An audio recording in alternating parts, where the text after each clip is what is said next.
As a legally armed citizen, have there been times where you decided you just didn't want to carry your weapon, it was too much bother, or you just didn't feel like you wanted to carry it? Well, stick around. Listen to a true story that just happened recently. And this is a story that had a tragic ending.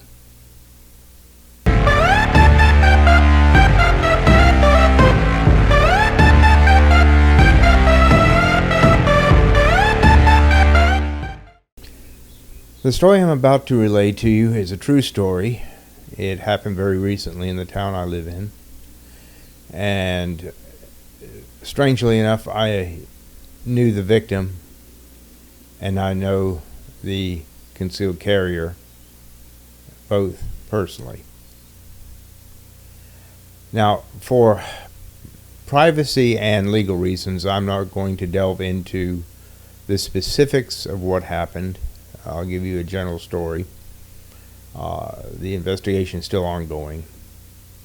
But I'm going to give you the story of what happened as relayed to me from what I've read plus what I've heard personally. The victim, female, was at a local gym working out before she came into work. It was early in the morning, before 5 o'clock a.m. And she was a victim of domestic violence. Her ex-boyfriend, she had a restraining order against him. She figured she was safe. Now, she was in this gym working out when her ex came in with the intent to kill her. He was armed with a handgun. He came into the gym, saw her immediately, open-fired, discharging several rounds, and she either died on the scene or en route to the hospital. There were other people in the gym, and ironically was someone else I knew who was a concealed carrier, a legally armed citizen. Unfortunately, this particular friend, my second friend, left his gun locked in his vehicle, so he did not have it with him. After my first friend was fatally shot, the perpetrator, her ex, turned and left, even though there were other people in the gym. And after the shots rang out, of course, everybody took cover, including my second friend, who realized he was not armed at the moment, did not have his weapon with him. So he took cover as well. At that point, no one knew this was an intended homicide. It could have just been somebody that got into the gym and started open fire. Nobody knew the story, what was going on. All they knew that shots were fired. They had an active shooter. My first friend laid on the floor dying. My second friend, as well as other members of the gym, had taken cover for personal protection, obviously. The perpetrator fled the scene at that point. My second friend's thought was his gun was in his vehicle, but unfortunately, the perpetrator, the shooter, was between him and the door, so he could not safely escape to get his weapon. Once the perpetrator left, my second friend went and retrieved his firearm. Of course, 911 had been called, and police were en route, and their response time was just less than a minute. They're in the city, so there's a lot of police presence. My first friend came back, or second friend that is, came back in with his firearm and to protect these others and wait for law enforcement to arrive. Now, no one knew if this perpetrator was going to all of a sudden snap, go, hey, I left witnesses in there, I need to go take them out. Nobody knew if he was coming back or whatever. So that was his thought at that point, is to come back and protect the other members of the gym. He did check on my first friend, the victim, who was, like I said, I'm not sure if she had died on the scene or en route, but from what I was told, she had been shot multiple times, center mass, and I believe one in the head. So she did not survive, obviously. Now, my second friend had told me, we were just talking, and he explained what happened. And his story was never in the media for obvious reasons. They just, didn't want it. Had no reason being in the media. But my second friend told me, he said that he realized that, yes, he was working out. He'd left his firearm locked in his vehicle, and he had no way to safely go and retrieve it with the active shooter there currently present in the gym. So the best he could do is just protect himself and play it out and see what happened. But looking back, what if he had had his firearm with him? Would he have been able to stop the shooter? From what he's told me, probably not, because he was working out. He had earbuds in and listening to music or something, and he'd heard a pop and stopped and said, "What is that?" All of a sudden he heard multiple shots. At that point, knew exactly what was going on. So he dropped for cover.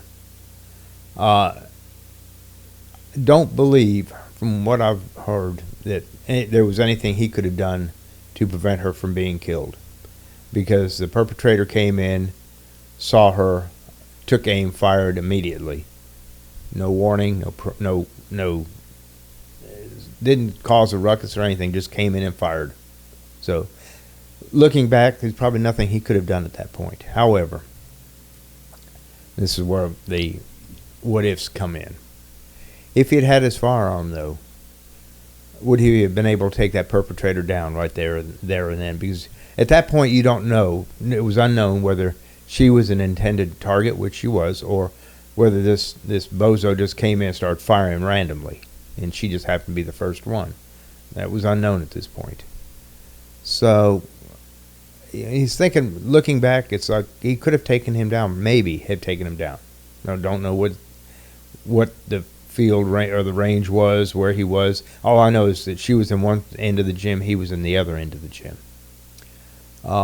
He might have been able to take him down. I mean, what if this guy had come in, the perpetrator had come in and decide, I'm just going to take everybody I can in this gym? Then my second friend may not be here as well today, nor anybody else in that gym. There could have been other fatalities. Once the perpetrator, as I said, once he left, my second friend went and retrieved his firearm, secured the scene for the law enforcement to come in, make sure nobody else was in any danger.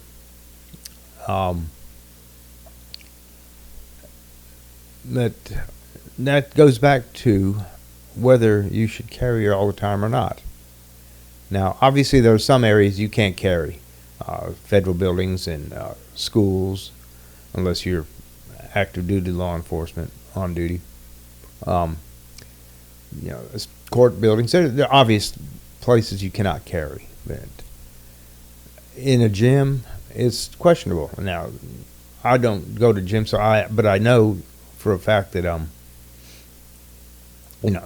if he'd had it in his gym bag, it'd have been there for him. But what if you're going to go and jump in the shower and everything, and you don't have a secure place to keep your gym bag or firearm? You don't want to just leave it there in the bag and have somebody snooping around and, hey, there's a gun, take it out of your bag.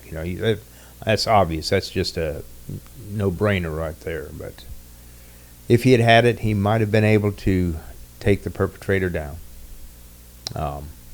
If the perpetrator started opening fire on other members of the gym, it could have been more of a tragedy, but fortunately, that didn't happen. So that's my thought of about carrying all the time. That's why I carry no matter where I can. If I can't carry, I lock it into a gun safe in my car. And once I'm back into the car, not reholster. It's in the holster to begin with, but I take it out of the gun safe and put it back on my person. But I can't speak for my second friend. I don't know what I would have done in his situation. No one can say what they would have done in his situation unless you had been in his shoes. So, but that's the true story that happened just recently here. On a positive note, out of all this tragedy, the perpetrator, her ex, was apprehended that afternoon without incident. Of course, he'd already made his day in court. Excuse me. He's already had his day in court, and of course, going through the procedures, his attorney requested he be released on bail, and that was obviously denied. So he's on a no bond situation, no bond, no bail. They have him on an open count of murder, first-degree murder. So, what are your thoughts? If you're going to be in an area where you can legally carry, but like a gym or something like that, would you still carry, or would you lock it in your car? How would you have played this out if you had been my second friend who is in the gym as well, working out in the wee hours of the morning? Like I said, it was before 5 in the morning. You expect everything to be quiet, but if you could give me your thoughts, how you would have handled the situation any differently, or what would you have done? Of course, you can't really say for sure what you would have done unless you're in those shoes, his shoes, my friend's shoes. Something to think about. You're legally armed to carry, so why wouldn't you? You never know what's going to happen when you wake up and get out of bed that morning. You too could be a victim, or maybe you could prevent someone else from becoming a victim. Give me your thoughts. This is Steve. Until next time, be safe out there.